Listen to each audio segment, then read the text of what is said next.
The frontier was exposed. No, the Romans lost the Rhine frontier by default. They never were conscious of another great power, because the only thing like Rome was in China, and it was too many thousand miles away. Now we have a stimulus that the Romans never had. We know about Russia, and someday we may both know about China. I like what you probably know. You know what the little corporal said about China? What? I can't say it verbatim, but it was beautiful. He said something in China being like a sleeping dragon, but I let it sleep. That if it awakens, probably eat. I mean, you've had Yeah. That's the one thing that old Khrushchev believes in. Well, there was one trying to Russian. ally himself with them, let's put it that way. There was one Russian diplomat told some American. He said, we have our differences. But he said, if the Chinese ever really get atomic energy, he says, we will compose those differences very quickly. And as far as we have knowledge of the Chinese, I guess quite a long time. Yes. Well, the Chinese have abilities, don't sell them short. When Genghis Khan looked the world over, and he fought successfully on two fronts, he decided to concentrate the Mongol assault on China, because China was so rich, so civilized, so progressive, and Europe was such a lunatic. That was about 1200 AD. What volume are you in now, Leo? What? Of the 70 volumes. What 70 volumes? That's history. Oh, there aren't 70. There's only about, there's only about 30. Well, happy to see you all. Greetings, sir. Nice to see you. How's your father? Fine. Jacob, how are you? I can turn your paper off. How are you? Fine, Mr. Weston, nice to see you. Burke was talking about the difference between deity and God. Because this is word usage. The biggest word in my conception is the word reality, capitalized. That's everything. And the word reality would be roughly synonymous with the word infinity, or the infinite, or the infinitude, or the infinite one. Reality subdivides into two categories: deity reality and non-deity reality. Simplest examples I can give are the Isle of Paradise and the Eternal Sun. The Eternal Sun is the perfect expression of deity reality, or the second source and center was a better designation. The Isle of Paradise is not deity. It's a thing. It's an it. It's a machine. It's an absolute machine. It's the machine which God personally built, for the same reason that men build machines, to perform a repetitive mechanical act. Paradise is complicated. Paradise is knowing in some way. Paradise is not unconscious. But the forward instructs me it's not conscious as I can ever possibly understand the meaning of that term.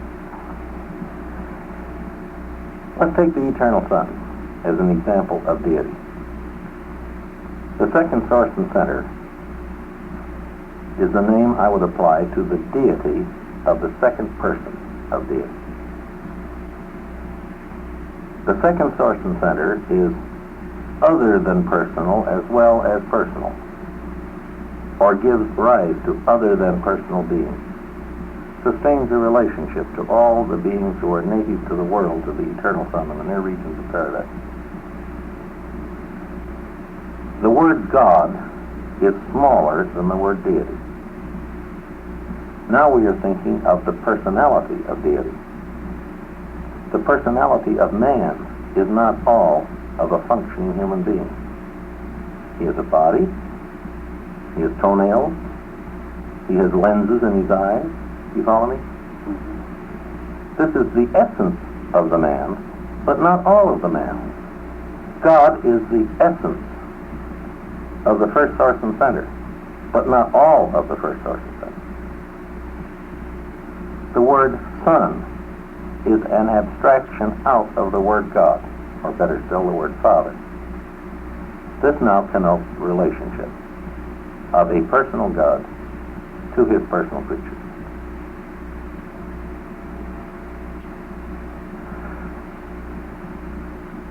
When you think of divine personality in relation to deity, if you separate the two, or rather recognize you're on different levels, then you can understand Trinity much better. Let's take the illustration that's used in paper 10. 3 people organize a partnership. That's an association. It's recognized in law as an association, but it is not a legal entity. You can't sue a partnership, you sue the partners. Nevertheless, a partnership is a functional grouping of these 3 men. Now let's say that these 3 men happen to be father, son, and grandson. They also organize a corporation. They're equal stockholders, and they elect themselves as the 3 directors of that corporation. I have a name for that corporation. It's Undivided Deity Incorporated. And that is the Paradise Trinity.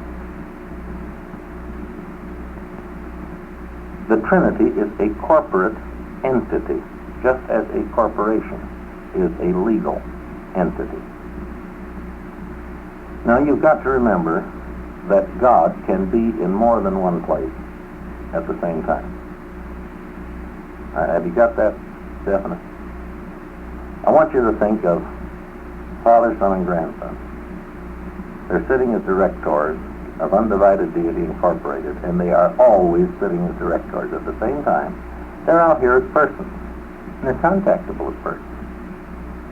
And as persons, they can do business with the corporation.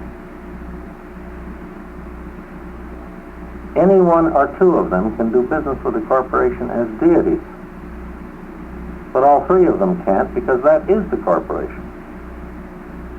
The 3 of them have no external collective relationship as deities to the Trinity, because the 3 deities together, that is the Trinity. They also have a partnership association. That's called the First Triunity. It will help if we consider the difference in functions.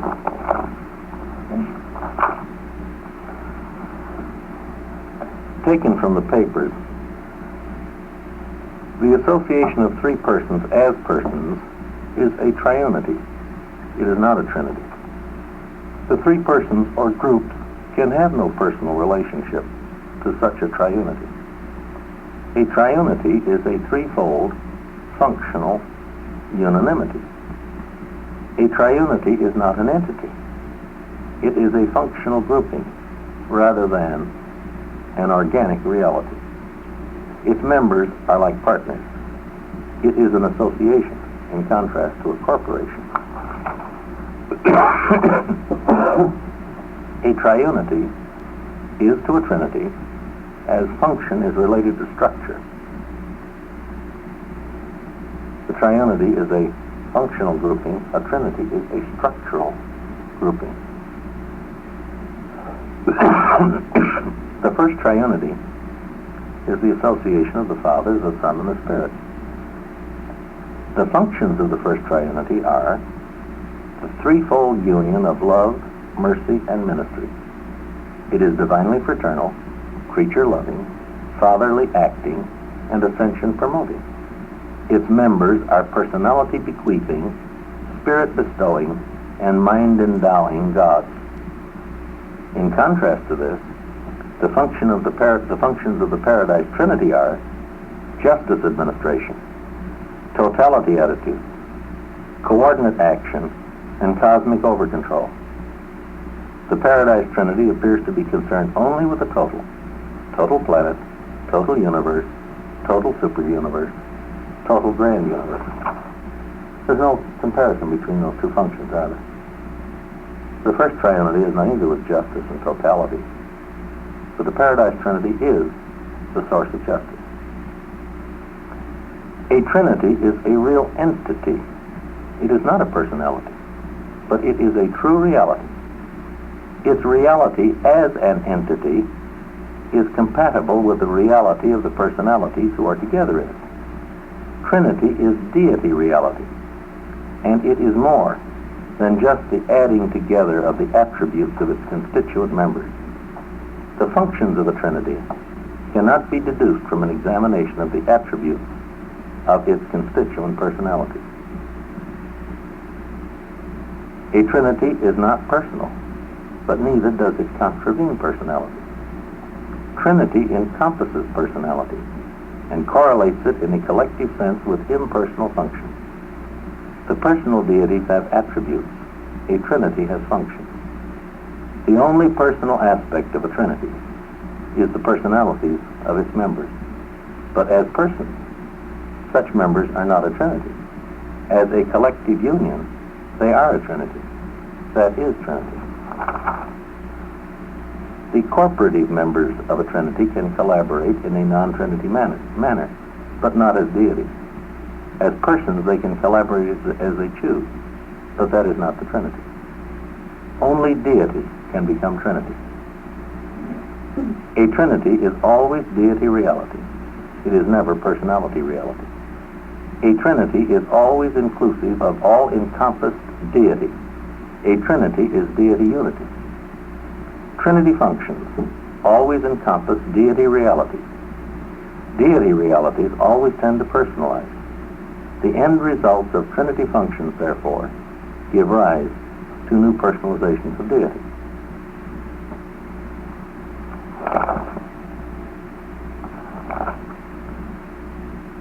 The binding force that holds together the structure of a Trinity, or a multiple Trinity, must be divinity, the characteristic unifying and coordinating quality of deity.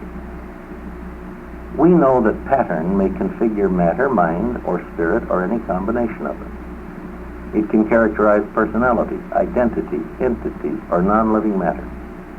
It appears as a reality because of the coexistence of personality and power. In the higher sense, pattern appears because of the coexistence of deity and energy. I think this will help you understand a Trinity. Two objects have relationships, but if there are three or more, they eventuate a system. Such a system is something more than a relationship that has become complex. Its members are connected not by a relationship of each part to other parts, but rather by a relationship of each part to the whole. Each one of the parts has a positional value in relation to the pattern of the whole. In a human being, it is personality that unifies the whole, and in the structure of a Trinity, it must be divinity. It is the arrangement of the parts, their positional value, that constitutes the pattern of the whole, with its unpredictable factors and its superadditive qualities. A Trinity is a supersummation of its constituent parts. The whole is greater than the sum of the parts, and the functions of the whole are more than and other than the predictable sum of the total of the collective attributes of the parts. To illustrate this, let us establish the difference between a non-pattern aggregation and the pattern of a system. The simplest system requires three parts. So let us take three objects of the same size, say 3 pennies, and let them fall at random on a tabletop. They fall by chance, and their positions have no particular significance, no meaningful relationship. This is a chance action, and we end up with 3 pennies on top of the table, and nothing more. Now, let us do this all over again, but differently. We pick up the 3 pennies, but this time we place them very carefully on the table. We place them in such a manner that they make a perfect triangle. We still have 3 pennies on top of the table, but now we also have a triangle. Each penny now has a positional value, but this positional value is not due to the parts. It is due to the significance which the whole imparts to its members. The triangle is the gestalt. There is no English word for it. Configuration of the whole comes close. Pattern of the whole is better, but neither is quite right.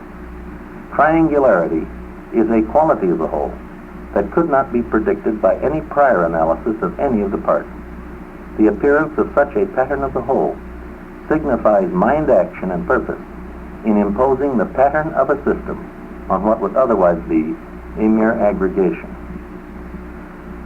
To me, Trinity is the gestalt of three deities in union. And I can think of no better simple illustration than the three pennies.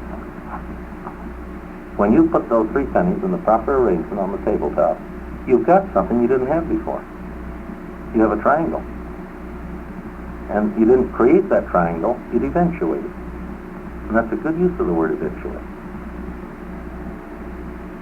A happening that was there all the time in potential.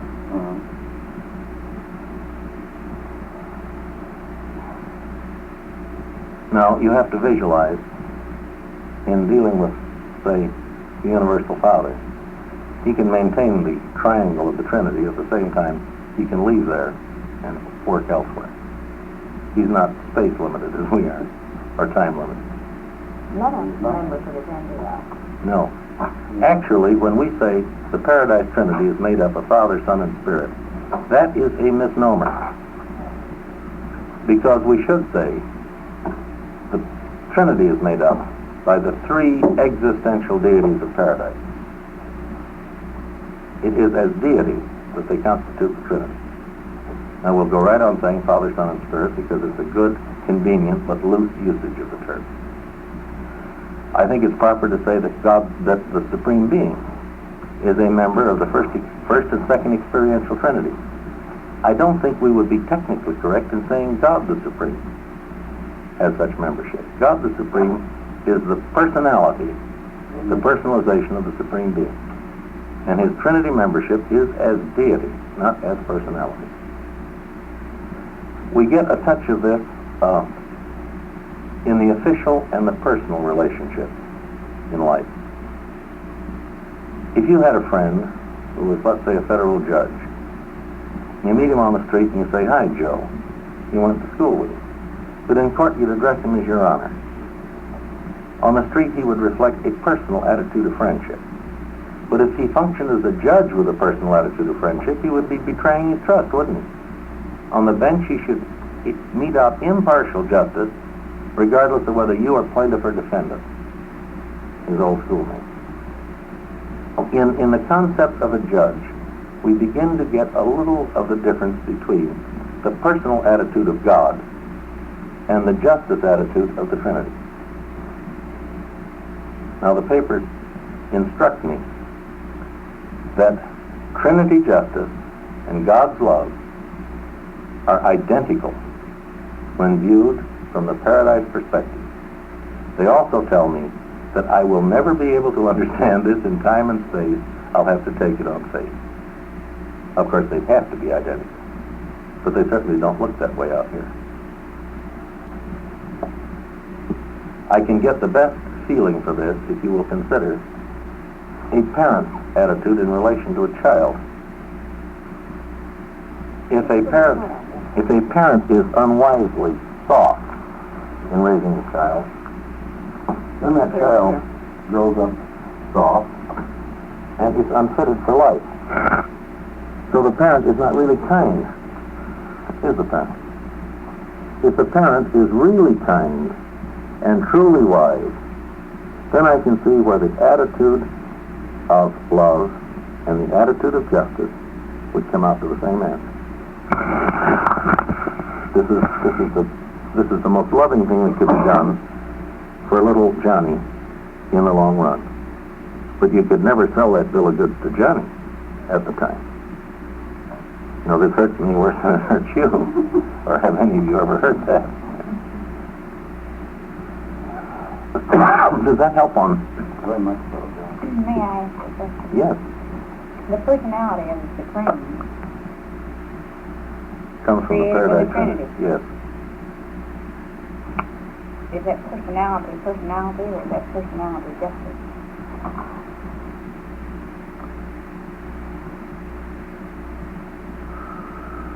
It's the personality of the Supreme.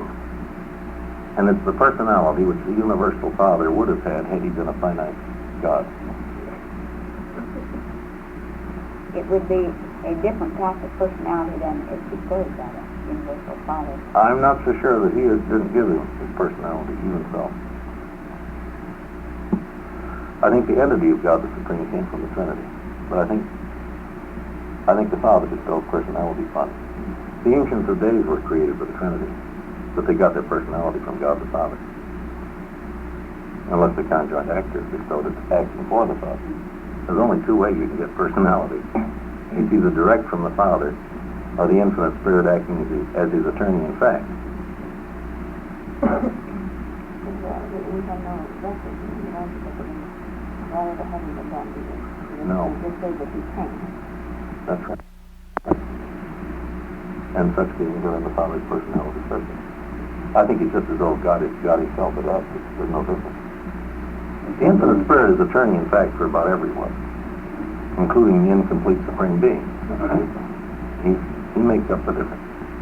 On the level of actuality, just as the universal absolute compensates all things from his standpoint.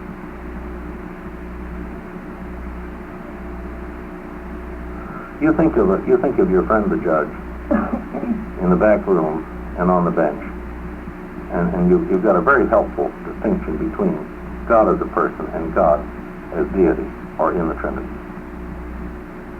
See, when you deal with the universal Father, you're in trouble because you go right back into reality itself. You ponder the fact that paradise is just as much a revelation of the first source and center as is the second source and center. They're equal but opposite revelations of the first source and center. Because God is the Lord of universes as well as the Father of persons. He bosses the physical creation as well as allures the personal creation. When they try to classify reality, they do fine. The sun, paradise, and spirit, absolute in actuality. Deity, universal, unqualified absolute, absolute in potentiality. The first source and center, well, now wait a minute. We better just set up a special category for him. We'll call him the original. They won't classify him as either actual or potential. He's original. He's actual and potential, and something else besides actual and potential. To me, the concept of the infinite is the final concept. The papers speak of the movements of the cosmos representing the infinite in his eternal manipulation of the absolute. The infinite to me is the end. This is pre-existential, post-experiential. This is before the beginning of beginnings and after the end of all endings. When I want to find the infinite on the level of the absolute, I find him. He's the first source and center. When I want to find him in the level of divinity, he's deity, original deity. When I want to find him at the level of personality, he's God. When I want to talk to him, he's my Father. Now, that is why the eternal Son is such an exquisite explanation of God, because in the eternal Son, we have the Father completely divorced from all that is extra divine and undeified. The Son is a focalization of the deity and personality aspects of God. And I believe the divine counselor when he says that we, all of us, understand God better when we study the Son, because it's less complicated. This is a clear-cut, perfect, eternal, and final revelation of God who is spirit. But there's also God who is energy. And you look at paradise and just shake your head and see. This also is a manifestation of God, coordinate with the Son. Now, what kind of God is this? This is incomprehensible. So you go right back to the Son when you try to understand it. And then when we consider a son of the eternal Son, then we have God on the anthropomorphic level in the human life of Jesus, and you really can feel God. To me, this thing starts with the infinite and ends with the carpenter. From the greatest mystery to an exquisitely understandable portraiture. But Jesus never revealed the first source and center. Neither did he reveal the deity of the first source and center. He revealed the Father, the relationship which God maintains to man, that aspect of God. Look, what is God in relation to a thought adjuster? Thought adjuster is not a person, so God cannot be father of the thought adjuster. What is the relationship of God to a transcendentaler who is a superperson, who was not created, who was eventuated? He's something else, isn't he? Even in the deity side, there are relationships which are other than Father, but not other than divine, not other than deity. But when you look to paradise and the material universes, now you're looking at relationships which are extra divine and undeified.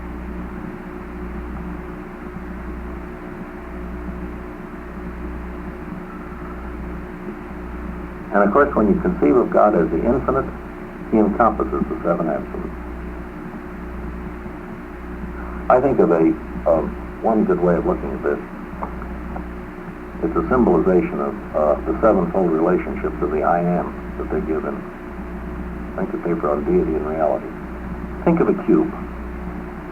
Let's get a good, nice wheelie cube, you know. Big. It's got 6 sides, hasn't it? I think of each of these 6 faces of the cube as symbolizing the first source and center in relationship to one of the 6 absolutes. And the 7th face is internal. It's the relationship of the first source and center to himself. Remember, it starts out, it says, I am Father of the Eternal Son. I'm going to identify these facets now. And I'd be smart if I get this open. I might bobble number 6 and a few of them. Better I look it up and prove that I don't remember.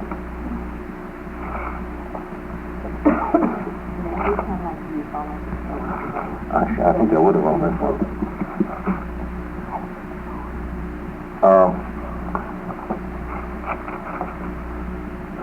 I am Father of the Eternal Son. That's one facet. That's his relationship to the Son. I am cause of eternal paradise. His relationship to the isle. I am one with the Eternal Son. It's his relationship to the concrete actor. I am self-associative. It's his relationship to the universal absolute.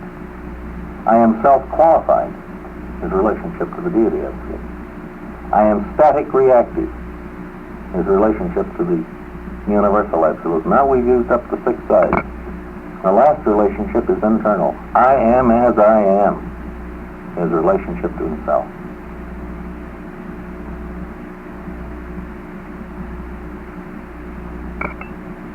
As they go on to say, this is the stasis or self-relationship of infinity. The eternal fact of infinity reality and the universal truth of reality infinity. Insofar as this relationship is discernible as personality, it is revealed to the universes and the divine Father of all personality, even of absolute personality. Insofar as this relationship is impersonally expressible, it is contacted by the universe as the absolute coherence of pure energy and pure spirit in the presence of the universal Father. Insofar as this relationship is conceivable as an absolute, it is revealed in the primacy of the first source and center. In him we all live and move and have our being, from the creature of space to the citizens of paradise. And this is just as true of the master universe as of the infinitesimal automaton, just as true of what is to be as of that which is and of what has been. In other words, this is large. This is quite large. Right.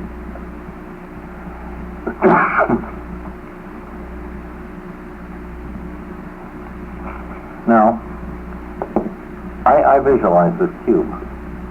I see these 6 relationships.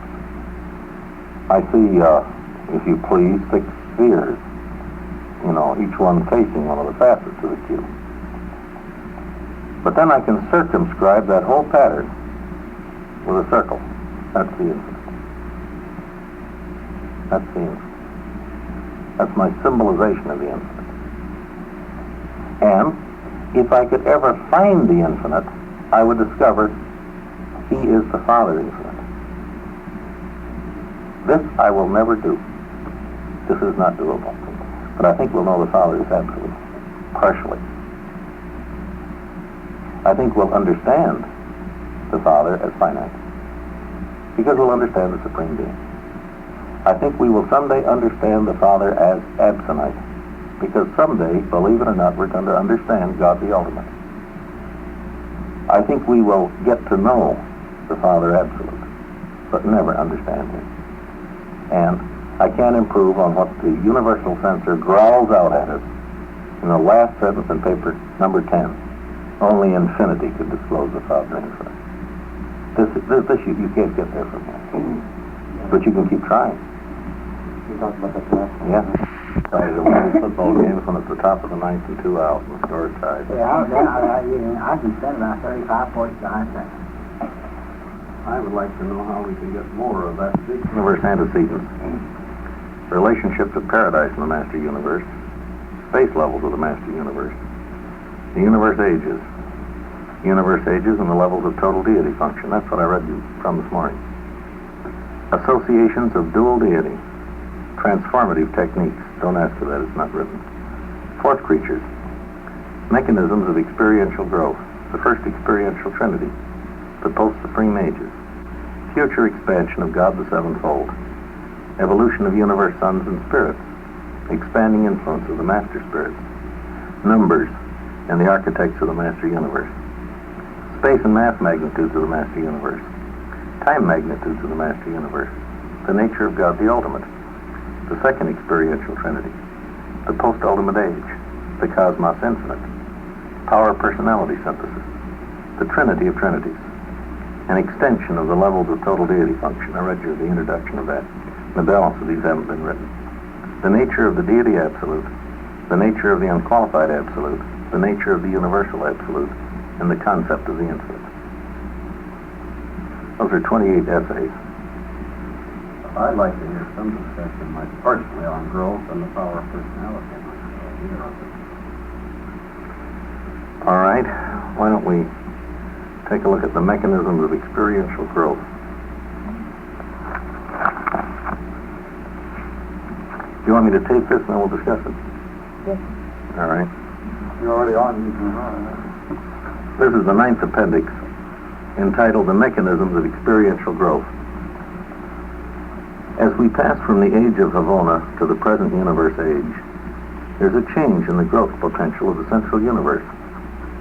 In the first age, Havona was entirely non-evolutionary, non-growing. In the second age, Havona certainly has the evolutionary earmarks of association with the superuniverses. How did this come about? If we can understand this change, then we can better forecast what may happen in the grand universe when the second age ends and we enter upon the ages of the outer universes.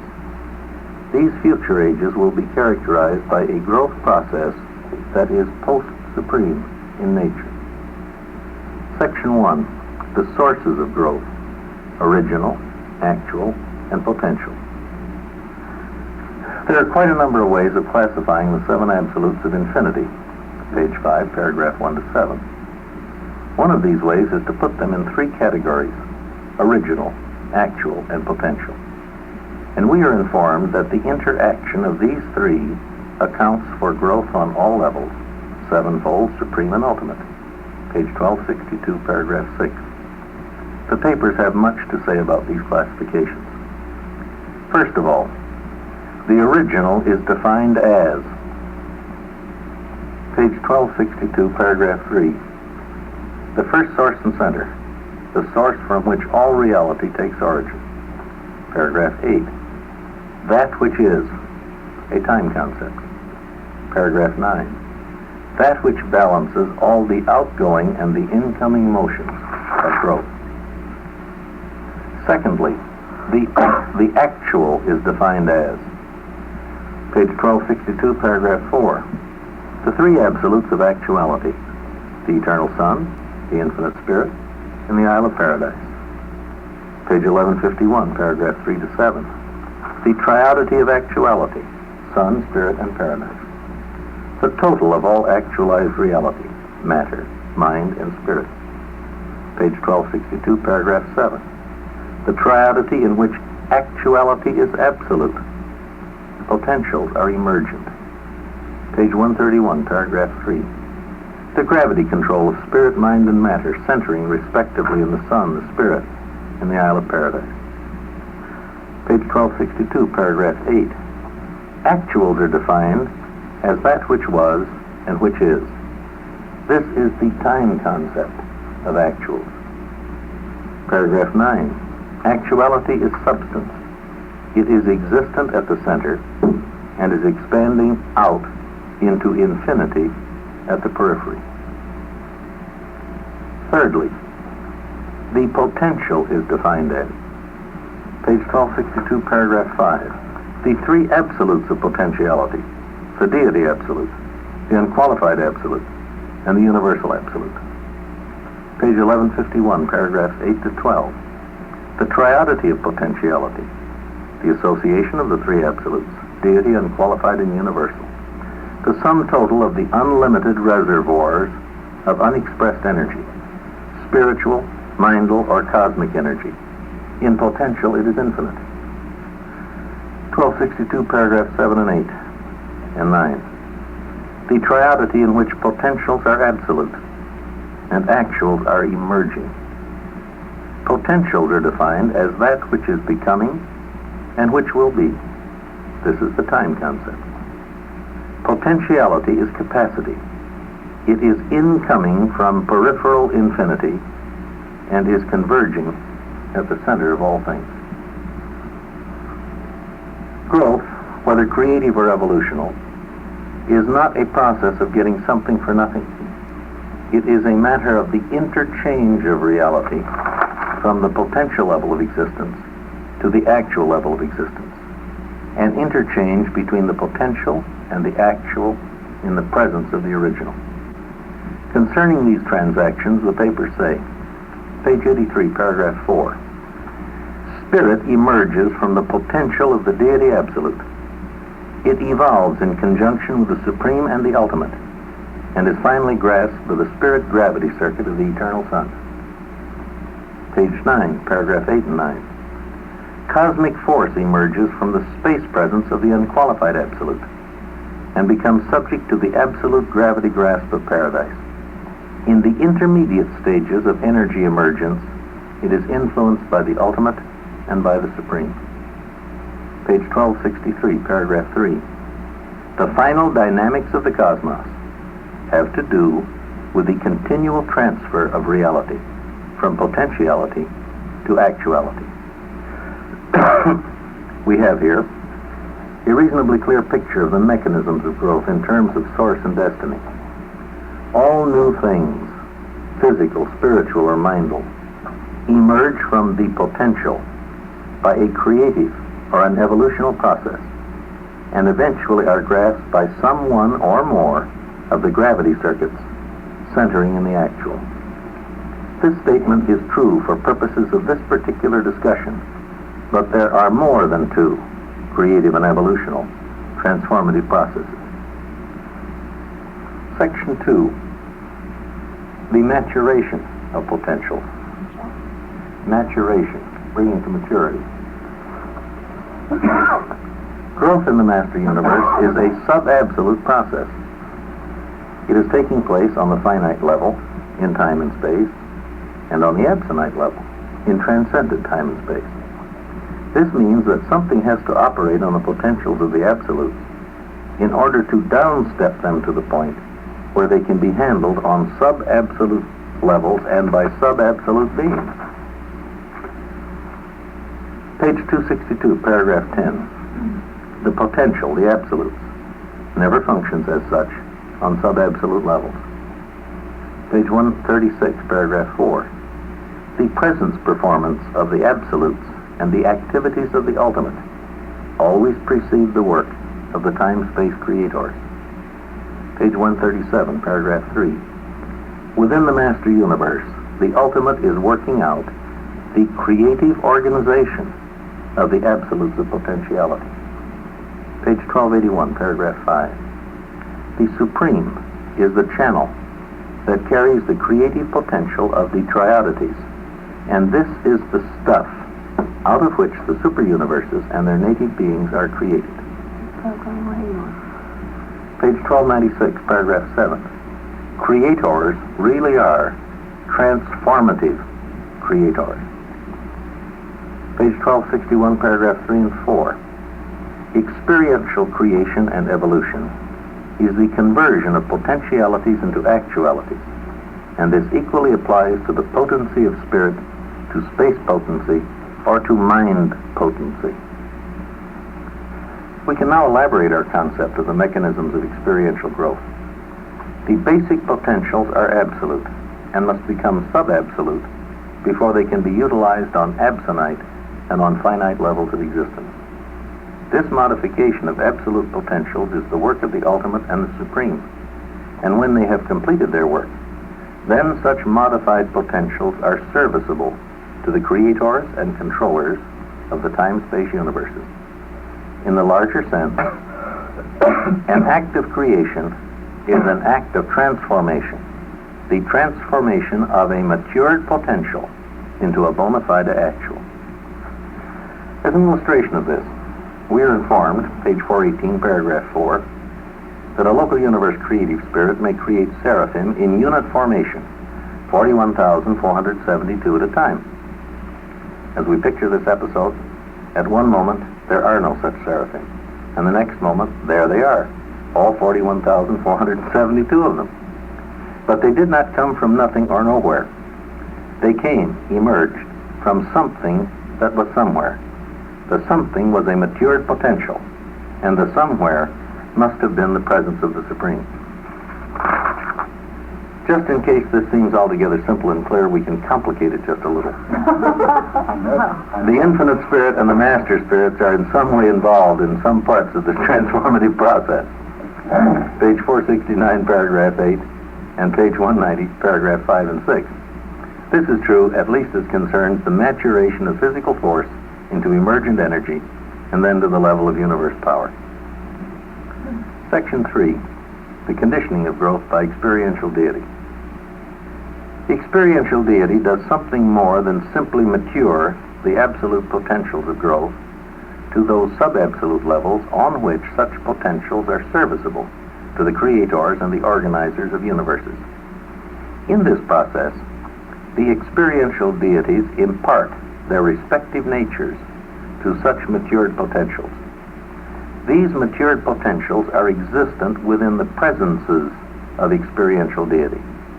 The master universe space presence, omnipresence of the ultimate, page 1296, paragraph 4, and the grand universe ubiquity, multi-presence of the Supreme, page 1296, paragraph 6. Page 1263, paragraph 2. The actual triodity serves as the center of all actualized existence. In the finite realms, it functions in and upon the ultimate as he is conditioned by the Supreme. Page 1264, paragraph 5. The actual and the potential triodities appear on the finite level in conjunction with the Supreme. They so appear by both direct and indirect techniques. They are manifest by direct repercussion in the Supreme, and by indirect derivation through the Absonite.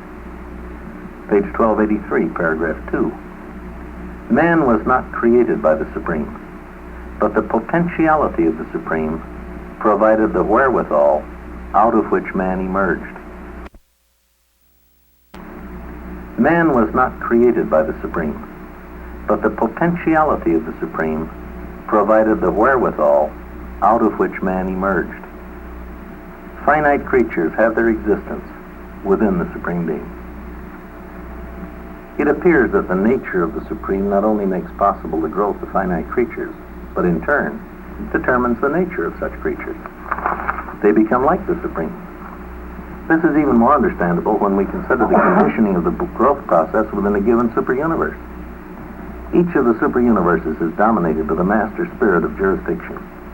The unique nature of this supervising spirit so permeates the superuniverse concerned that all native life will forever bear this badge of natal distinction. This is true because each master spirit actually pervades his superuniverse. Page 190, section 5. In like manner, the Supreme is conditioning all growth in the grand universe, and so will the ultimate, in turn, condition growth in the master universe of the ages to come. Section 4, growth of the Supreme, growth in the second age.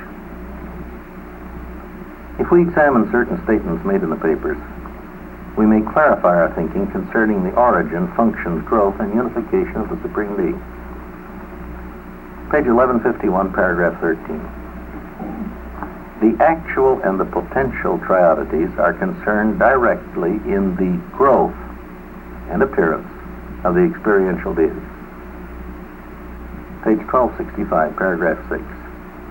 The Supreme is in motion, intensively toward the actuals at the center and extensively toward the potentials at the periphery. Page 1264, paragraph 2. God the Supreme, as a spirit person, derives from the Paradise Trinity. The growth of the Supreme derives from the actual and the potential triodities. Page 1304, paragraph 4. In functions, the Almighty is related to the Paradise Trinity. In growth, the Almighty centers on the actual and predicates on the potential. Page 1264, paragraph 7. The growth of supremacy depends on the actual and the potential triodities, but the power of the Almighty depends on the successes of God the Sevenfold. The synthesis of Almighty power with the Spirit person of the Supreme is by the action of the Supreme Mind, which was bestowed by the Infinite Spirit. The Supreme derives his spirit person from the Trinity and his almighty power from the sevenfold. And these are being united to the Supreme Mind. His acts are related to Trinity functions, but the actual stuff out of which and with which he is growing is derived from the absolute potential and is based on the absolute actual. From nothing comes only nothing. We may properly deduce that all of the growth that is characteristic of the second age is due to the incompleteness of the Supreme and to the fact that we are participating in and contributing to his growth. Page 1281, paragraph 2 and 3. Finite experience with imperfect choice is possible only because we are participants in the growth of supremacy. Page 1300, paragraph 8. Error in finite choosing is time-bound and time-limited. It can exist only in time and within the evolving presence of the Supreme. This type of growth in and with the Supreme, is peculiar to the second age. It began when the Supreme began to grow. It will end when his growth has come to an end. Page 1264, paragraph 6. Total finite reality, and this is supreme reality, is growing dynamically between the absolutes of potentiality in outer space and the absolutes of actuality at the Paradise Center. Page 353, paragraph 8. Sometime the Supreme will have completed his growth, and the chance to be a participant in this experience will be forever gone. Does the growth pattern of the evolving Supreme completely pervade the grand universe with no exceptions? The answer to this question is no. What? Section 5. Growth, past, present, and future. The papers tell us, page 1280, section 2, that the present inhabitants of the grand universe classify into three major groups as they are related to the typical evolutionary growth of the second age. Group 1, status as of the previous universe age. These persons include the Trinity origin beings, like the stationary sons of the Trinity. together with some of their Trinity-embraced associates. These beings are outside the sphere of evolutionary growth. Divine counselors do not grow, neither do mighty messengers. Group 2, status as of the present universe age. These are creatures like human beings who are typical of the present age, and who are participating in the evolutionary growth of the Supreme. Group 3, status as of the future universe ages. Beings in this category include the creature trinitized sons. They are non-growing in the present age because they are being held in reserve for the post-supreme growth of the future ages. Page 251, paragraphs 1 to 4, page 253, paragraph 2. This is a picture of the overlap of 3 growth techniques. The first age, the age of non-growing Havona perfection. The second age, the age of the finite and evolutionary growth of the Supreme Being. And the third age beings who are non-growing because they are not in the Supreme, in the sense of sharing his growth. Beings who are being held in reserve in order to participate in the post-supreme growth of the outer universes. Section 6, post-supreme growth, growth in the outer universes. We may go back to recapitulate our study of the relation of the actual and the potential triodities in relation to the transcendental domains of the ultimate. We know that the actual functions in and upon the ultimate, that the potential is manifest with the ultimate, and that both triodities are concerned with the appearance of experiential deity, including the ultimate. We may, however, take note of an important difference. Page 1261, paragraphs 3 and 4. Experiential creation and evolution is, in essence, the conversion of potentialities into actualities. This is accomplished by experiential evolution in the finite and experiential eventuation in the absonite. The point to be noted is this: the principle of growth is the same, but the finite technique is different from the absonite technique. In the finite, it is experiential evolution. In the absonite, it is experiential eventuation. We know what post-supreme growth will not be like. It will not be like the kind of growth that characterizes the present universes. That kind of growth is a part of the Supreme, and it will stop when he stops growing, when he is finally emerged. Page 1280, paragraph 6. When the growth of supremacy comes to an end, then what will post-supreme growth be like? We are informed that, page 353, paragraph 7, outer space citizens will be deficient in one very important quality, finite experience. Page 1280, paragraph 7. They will have a post-supreme capacity for growth, which will be based on the fact of the completed Supreme Being, and will accordingly be non-participating in the growth of the Supreme. Page 10, paragraphs 9 and 10. Post-supreme growth will be experiential in nature. Page 13, paragraph 3. It will be evolutionary, eventuational in nature. God the ultimate is now evolving. Page 12, paragraph 6. It may be some type of eventuational growth. The ultimate is a super-supreme eventuation of deity. But we still do not know what post-supreme growth will be like. We probably find it just as difficult to visualize post-supreme growth as did a Havona native who might have tried to conceive of evolutionary growth prior to the arrival of Gran Fanda in the central universe. Neither we nor the Havona can actually think outside the concept frames inherent in our respective experiences.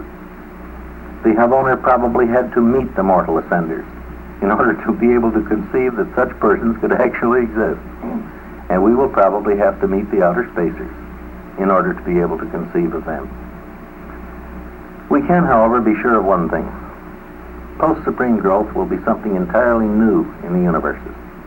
It will not be like anything that has ever happened in the first or the second age. We cannot visualize post-supreme growth, but we can take inventory of the potentials that will be operative in the outer space regions.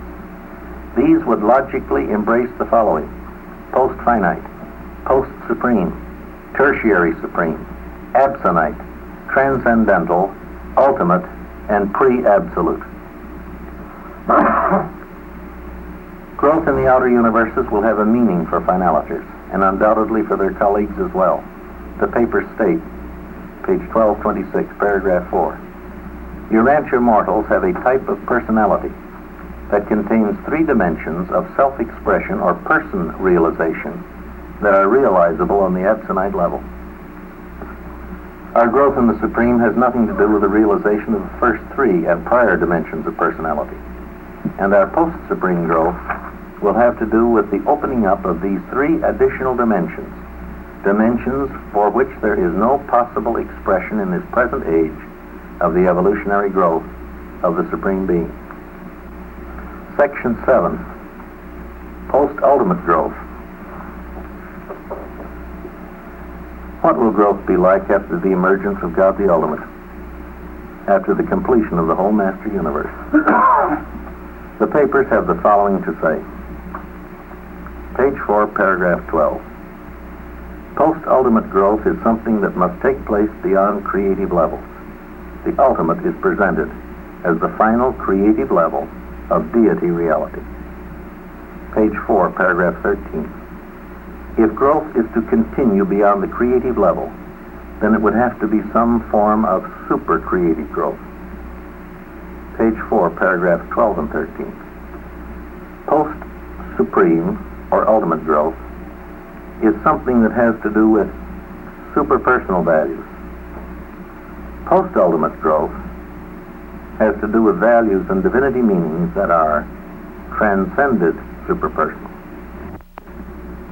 Page 2, paragraph 13 and 14. Post-supreme, or ultimate growth, takes place on the absonite level. Here time and space are transcended. Beyond this level, on the post-ultimate level, the status would be timeless and spaceless, absolute. Post-supreme growth is difficult enough to imagine. Post-ultimate growth is just about impossible.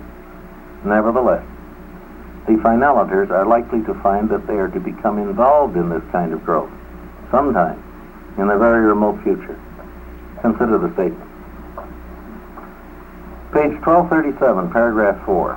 Among other things, fusion with a thought adjuster adds a phase of qualified potential absoluteness. Page 1226, paragraph 14. Urantia mortals have a type of personality bestowed upon them that contains a 7th and supreme dimension that is an associable absolute, and though it is not infinite, it still has the potential for sub-infinite penetration of the absolute. And on page 1169, paragraph 4, mortals have a potential destiny that is absolute in value. Turn it off, please.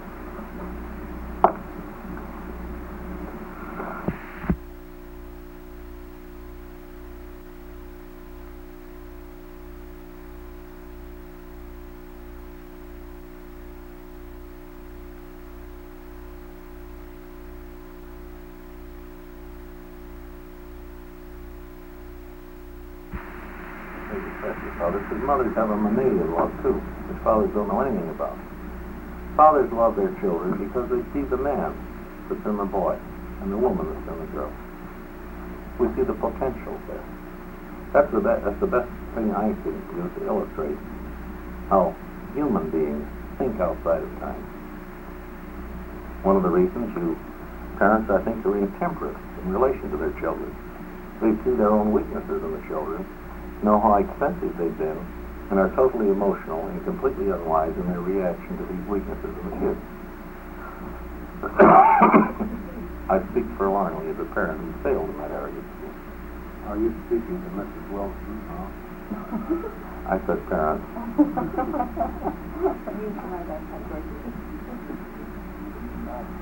As you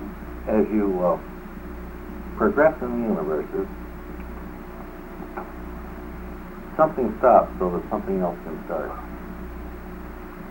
Each time you take a step forward, you leave something behind for good. Right. There'll never be another universe like Hamona, which is inherently perfect. I only need one. Why have more than 7 super universes? They're big enough. We go on for the time being. In outer space, we don't start with finite imperfection. We start out with absolute incompletion. I'm not so sure the word imperfection is proper out there. The word incomplete, I'm sure, is proper. How do you think that is, Bill? Imperfect? I don't... Absolute are kind of high up to me.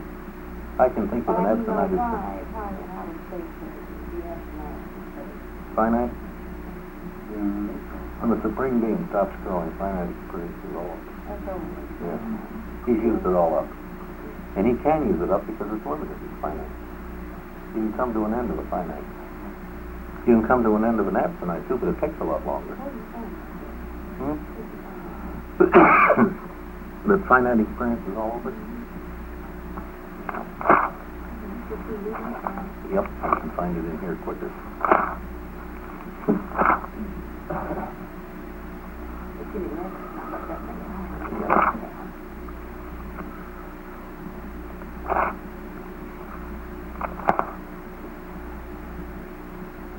Page 353, paragraph 8.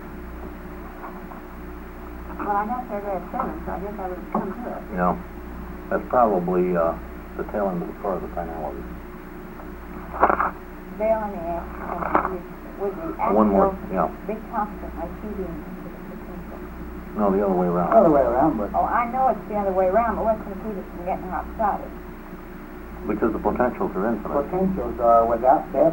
Everything's trying to become an actual. Yeah, We're all trying to actualize that's right. everything. Non-survival is reverse English But motion. after the first Retrograde feeding out, motion. or the first pitching of the ball, Yeah. there'll be no more pitching. Doesn't have to be with an infinite throw. The potential is infinite. Yeah.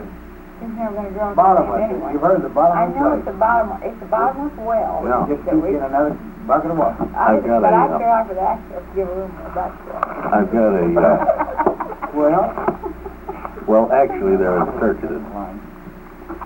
If I can find this thing in here.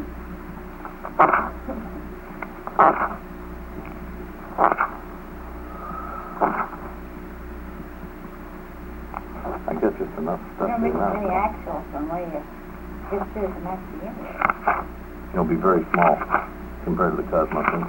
So, It'll be just a kernel, Bert. Just a kernel. still working on about 1/10 of the first 1% of the potential. Looks like you're building a house and then. What's 1/10 of the infinite potential? You can't circumcise it.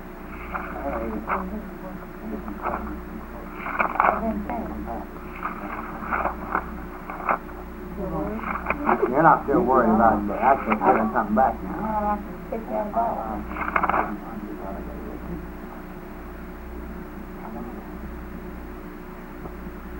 You know, I got so darn much stuff here, and I'm not too sure which appendix things are in. That's Bert. I gotta learn what I got here now. But you just had to look a week ago. Yeah. Well, my Thank you, Walter. I verified what you did this morning.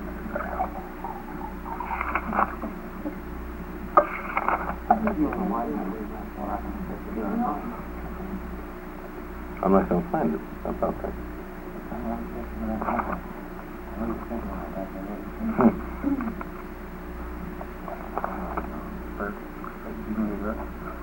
No, I used the expression, that fits.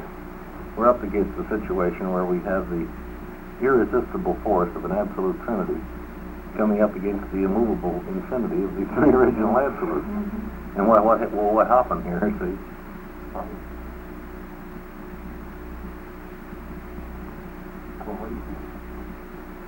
Partial penetration, qualitative penetration. Going together. A compromise. And, Infinity resists quantitatively and gives qualitatively.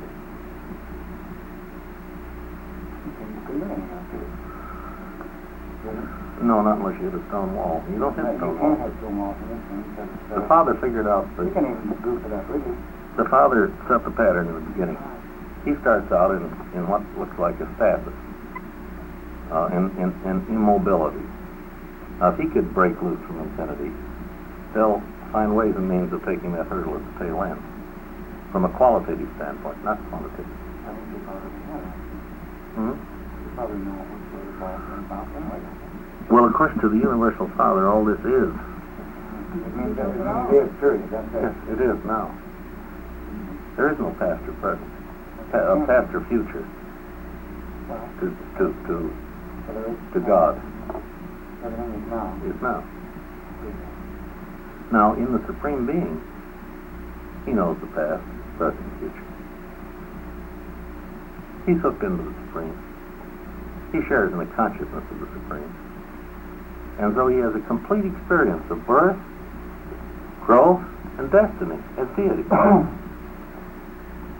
Again, it's the difference between just God and deity. Yes. That's Through the thought adjuster, he participates in human experience. Through a creator son, he participates in local universe evolution. Through the master spirit. See, all of these different levels of consciousness are available to God. And I think this is how he is enriching his self-realization. And that's what this whole thing is. God can't change the values of things because all values are infinite. And they were all here to begin with. How can he add to that? So you can change meaning.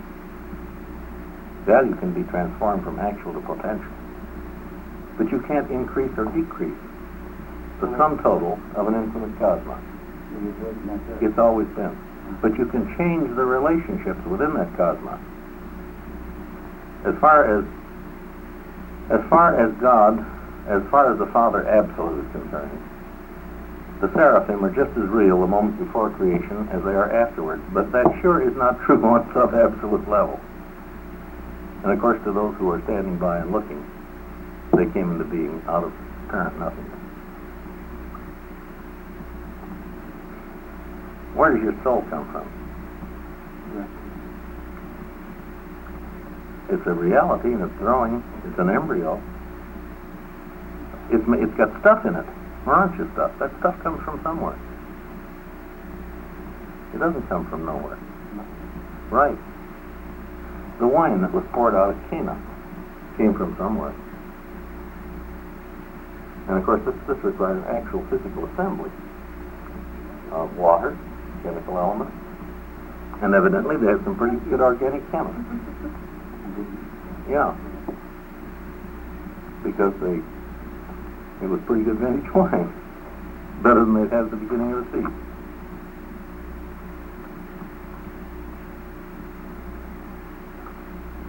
All potential has to work through the ultimate to get to the supreme. I think so. Then they're available for use. Potentials have to work through the ultimate to get to the supreme. I think that is partly true, although I think the triadities also may hit the supreme direct. There's a suggestion they work both ways. Practically speaking, I think of them as coming through the ultimate. And then they have not necessarily have to. potentials, I think, descend through the ultimate to the supreme to become finite actuals, and then with the supreme return to the ultimate as actuals in an effort to penetrate the absolute. There's your cycle.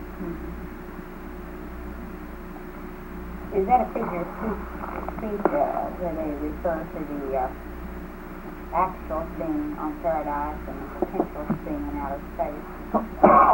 Partly figurative and partly literal. Of course, the university is unqualified absolute. I mean, you think of Yes.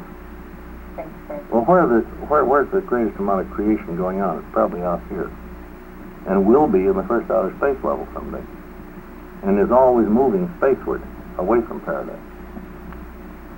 But when the potential becomes actual, then it seeks for paradise coherence, and becomes subject to some form of gravity centering in paradise. But being in space doesn't necessarily mean it would be working. No, there's some poetry in there Still too. have to complete the cycle. Let me show you a cycle of a physical nature here.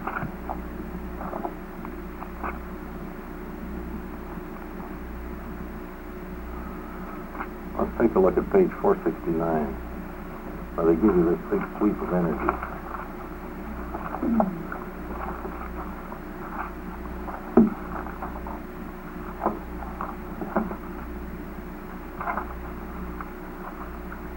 This starts out with space potency,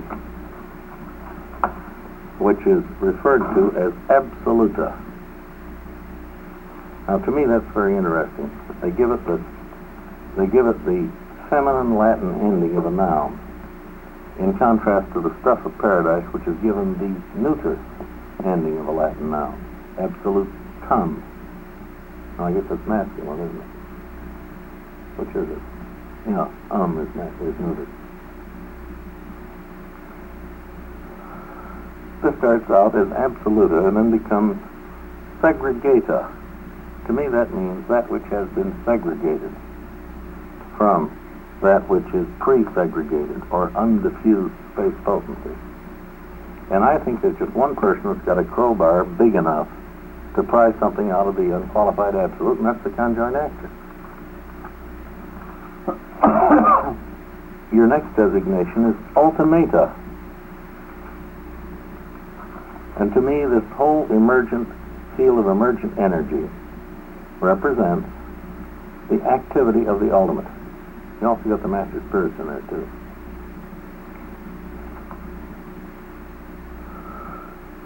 Your next level is gravita. Here is where linear gravity takes over. And this is the domain of the Supreme, the domain of power directors. So far, we've been coming down, haven't we? And now we start back up again. Triada, Trinity origin energy. Trianosta, transcendental energy. Monota, absolute energy again. You start with the absolute of energy potential, and you wind up with the absolute of energy actual. And I believe if we had better words and better understanding, this could be done for spirit and this could be done for mind. But I just think that's beyond our conception. Yes.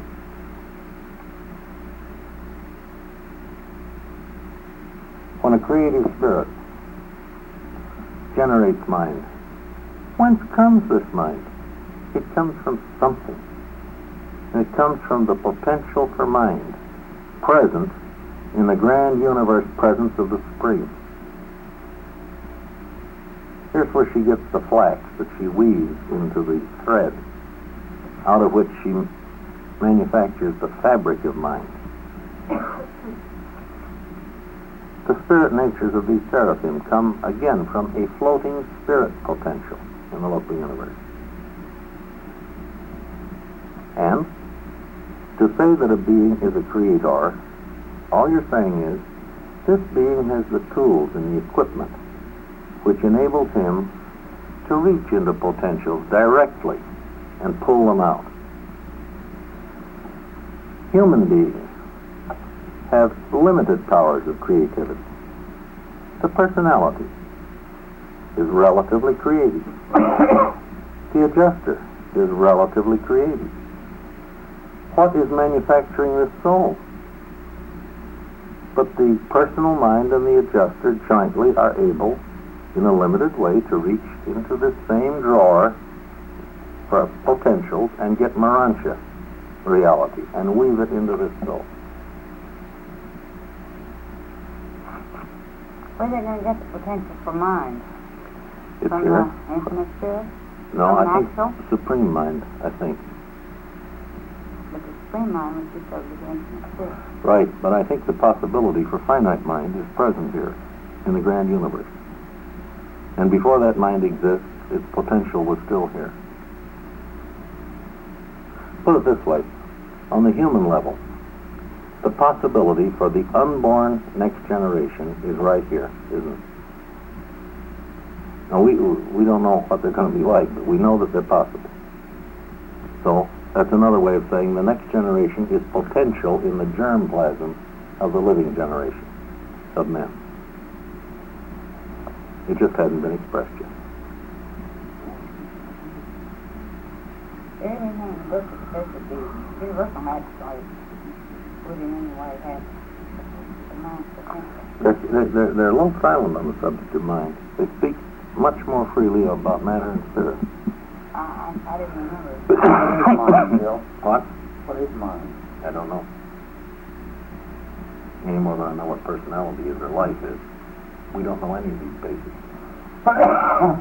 Webster's Unabridged Dictionary starts out by defining personality as quality or state of being personal. There's one with its tail in its mouth. That's no definition. Yours is one else. Yeah. You can't describe it, you can only feel it or be Right. expressed by it. In the paper on personality survival, I think it's 116, they inventory the functions of personality. But that's not a definition of personality. I can see if there's mind. Yeah, Saying his mind and image was saving yeah, that's right. and then I just That's the guy that lived the life of Riley, and it was hell when Riley came home. run his tongue together.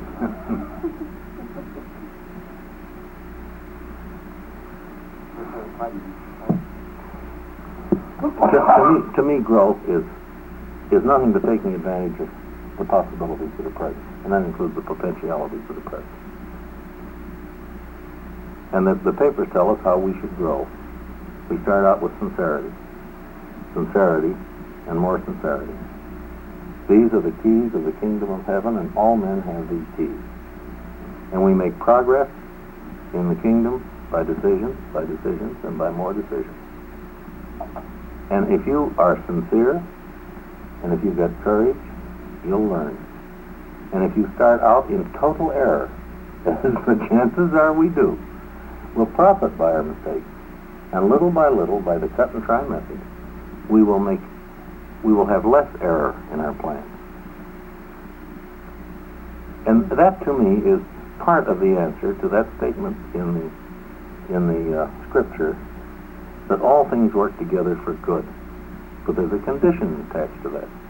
And the condition is to those who serve God, and to those who know God and desire to do His will. Isn't that it? You see, you're trying. And if you're trying to do this, then you are moving with the mass momentum of creation. You're attempting to work with the grain of evolution. And if you're not trying to do this, you are bucking the tide of providence. Right. Don't you think that a man first must be aware of his own potential in creation, whether it might be intellect or whatever it might be, before you can get a hold of it and do much with it? Except this, spirit can operate in the absence of intellectual insight. And this is what makes it so darn fair. It short-circuits all IQ. The Alpheus twins, and Lord knows they would have flunked a mental Watson test. The Alpheus twins were able to do this with love. The Alpheus twins loved Jesus. And they were right on the beam without thinking it through at all. They felt it. And it worked for them. And Judas Iscariot, who had a pretty good IQ and a pretty good education, dropped the ball. If it was brains alone, Caligastia rated as one of the more brilliant non-addicts, and so did Lucifer. So it's more than in the heart. Now, if you can add brains to spirit direction, then you've got leadership. This is what Van had. Then you've got a rallying point. Van was as true as Amadon, and Van was smart besides. And Van stood up and read off the planetary prince and Lucifer. Then you've got something tremendous. It must come from love. It starts with love. It starts with sincerity. And then you have courage. Oh, yeah. Yes, much. Love is the greatest thing of all. Love is the source of faith, I think. Speaking of Jesus' apostles, the last time we studied this practice, we're going to go into that now. It struck me how He just took them as they came, you might say, just like you walk down the street, that's just put a map on it. He selected 2 or 3, the rest of them came through those. So Right. he accepted them. There was no record of any rejection. When you come right down to it, he selected no one. Did They he all select came through. Did he select Peter? Andrew selected Peter. And brought him to Peter. Andrew selected Peter. Andrew was first one. Then Andrew selected Peter. Well, James and John came came on. to How Peter. did Andrew have to come? He came on his own initiative. Right. Yeah. Not the one that had to lose. Matthew. Matthew had to lose. No, Andrew came to Peter. And then, I'm sure. And then Andrew brought Peter. And that evening, James and John came down from the tunnel, so they've been looking for him. I think that's the later one. Well, you want to talk? No, hon, thank you. I don't. I think I'll take a little coffee for just a little. When you come right down to it, Jesus did not actually choose one of those 12.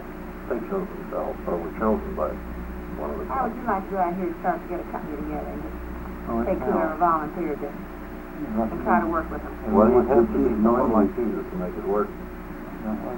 You'd have. Everybody wants to be chief, no Indian. You know? Well, I think the greatest defeat of any company, trying to work in the company, is our own ego gets in our way instead of the source of what we're working to. Okay? The thing that wears you out is ego dignity, not work. That's in the paper. Can I talk a little about my We were just talking. Yeah. Who? Oh, Luke. We talked about that. Were you there working on it? Ellen was. No, I was there. I wanted to get to go again. He said all of his was he had to get it from hearsay and second and third and fourth hand. Luke was like a newspaper reporter. Digging out a story. Huh? Excellent one. Yeah. He did it through love, it's obvious, because wow. Well, Luke, as the papers say, was a humanitarian. Luke loved people. And therefore his narrative of Jesus' life is redolent with evidence of Jesus' love for the people. There's many stories of Jesus' love for people. So they had that in common, love. Well, there you go back to the word love again. But Chuck, he missed a great deal on the story of Jesus' child. He wrote it. It was very poor. Well, I don't think it's because he was interested in that predominantly. But it had no bearing on what he was trying to do. No. He was, I'm saying this just verbatim. I never thought of it before. There was no reason for him to, and I'm thinking that he might. No. He's just trying to back up what he already taught himself, and he did something about that. And there's many interpretations for him. Christ's life of the child. One fellow did an excellent job, and I never thought the book was where not. I don't know if any people are pretty much in front. No, I don't pretend this at all. I had just finished it when we got to your answer book, and I said, Ben Salyer, tell me, which one shall I believe? And he looked me right in the eye and he said, you believe that which he is speak. I've never forgotten. Good answer. And that cut me loose from in just a week or two. I was completely cut loose. Well, the present which is wrong. My present which is picture wrong. I think he's part of my sketch again. That's my evaluation of whether I'm getting to do I don't think anything that sense is wrong with the person has to believe it. For them. Bill had Jesus. Oh, both of them. Yeah. Which one? Oh, well, I see. It's the one that... When he came down the mountain. I hear he also had an old Mercedes Midway. Yeah. You know what? You remember what he said once? When he said when Peter said for nothing else, he said he was going to build a temple for Elijah. Well, after that, when he came down, It was the son of James of Sapphire. yeah, and the boys probably didn't do so good. That's why the boy paid $70-$50. Did he have an evil spirit? I forgot. What were you going to ask about him? About the mind. Yeah. He said those birds in London. Well, Is that I think intellectually? this boy was probably not very well integrated and probably semi-feeble-minded. There's nothing in there that indicates he is. Well, It said that he had a nervous affliction. that it doesn't take anything that indicates the use of it. Well, a midwear midwears work with the reservists. And they do this by entering the human mind, I think.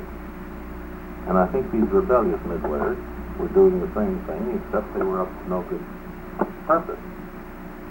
This can be a very benign thing, or this can be a sinister thing, as was the case here. Can they still do that? No, not since the Catholic. not since the arrival of the adjuster in the Spirit of Truth. See, this boy may not have been a juster as well. This is before the pouring out of the Spirit of Truth. This is now technically impossible.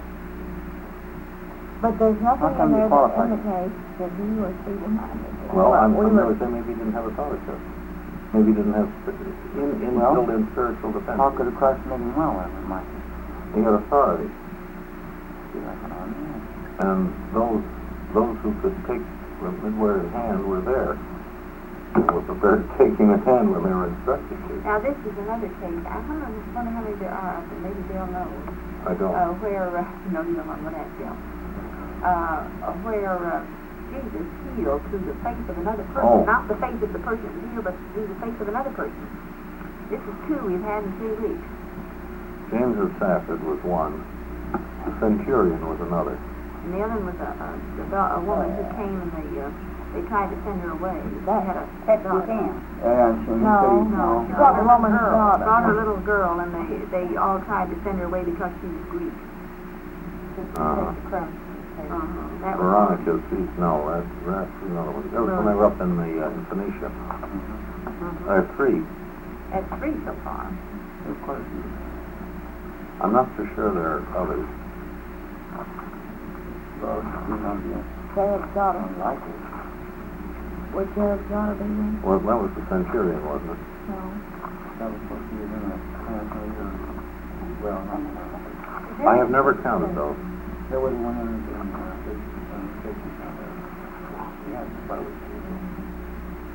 This is Syrian woman. She spoke Greek. Syrian spoke Greek. No, I think she spoke. I'm sorry, I What did Jesus do in that place that you say? A little boy, he had epilepsy. Yeah, he's very much in here. David Midway. And I think they were actually. How many other cases? What happened, Mom? Yeah, we roughed it up. Yeah, We got into a little discussion on, They come in and see. Well, he might not have been a juster as well. And they definitely weren't indwelt by the Spirit of Truth No, there was no Spirit of Truth on the planet at all before. before Pentecost. In a different way. We were discussing some of this at lunch today. Some of the things. But we are studying these healings right now over here in the teaching of Jesus on a Wednesday night class. The reason why we're interested What do you think about spiritual healing? I think it's psychosomatic.